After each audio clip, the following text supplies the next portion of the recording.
Imagine a city built in the middle of a lake, a metropolis connected by great stone causeways, fed by floating farms that bloomed on the water's surface, and ruled by gods who demanded blood. This wasn't a myth.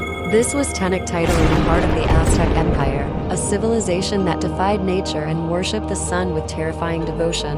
The people we call the Aztecs were not always so powerful. For a long time, they were outsiders, a nomadic tribe searching for a homeland promised by their sun god, Huitzilopochtli. The prophecy was specific. They would settle where they saw an eagle devouring a serpent while perched on a cactus. After years of wandering, they finally found it on a swampy island in the middle of Lake Texcoco. It was a place nobody else wanted, but for the Aztecs, it was destiny. Here, on this soggy, unwanted piece of land, they would build one of the most magnificent cities in the world. Through incredible ingenuity and sheer will, they transformed the swamp into a marvel of engineering.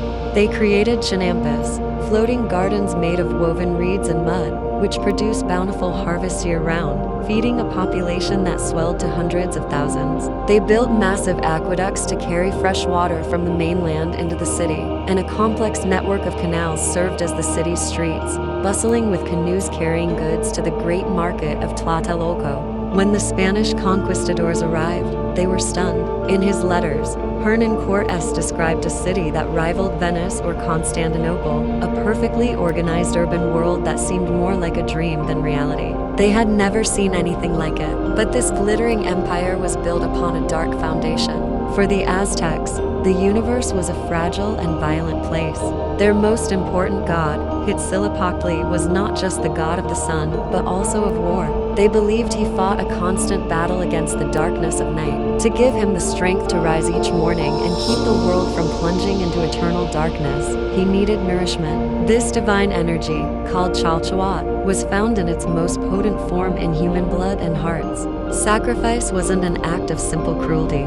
It was a cosmic duty, a necessary transaction to keep the universe in balance. To them, stopping the sacrifices meant the end of the world itself. This belief system shaped every aspect of Aztec life, especially warfare. War wasn't always fought for territory or plunder. They practiced something called the Flower Wars, ritual battles prearranged with neighboring states. The goal wasn't to kill your enemy on the battlefield, but to capture them alive. These captives were the highest honor, the most worthy offerings to be presented to the gods at the top of the Great Pyramids. It was a terrifying system, yet from the Aztec perspective, it was perfectly logical, a way to ensure a steady supply of offerings to keep the sun in the sky. Then, in 1519, everything changed. Strange men arrived from the east, riding on creatures the Aztecs had never seen. Hernan Cortés and his small band of conquistadors brought with them weapons of steel, horses that seemed like monsters, and something far deadlier, diseases to which the native population had no immunity. Crucially, they also found allies among the many rival city-states who had suffered under Aztec rule and were eager for revenge.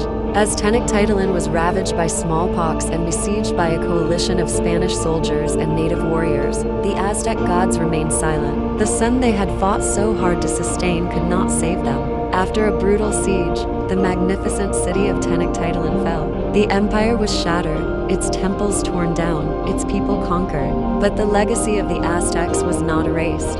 Its symbols endure.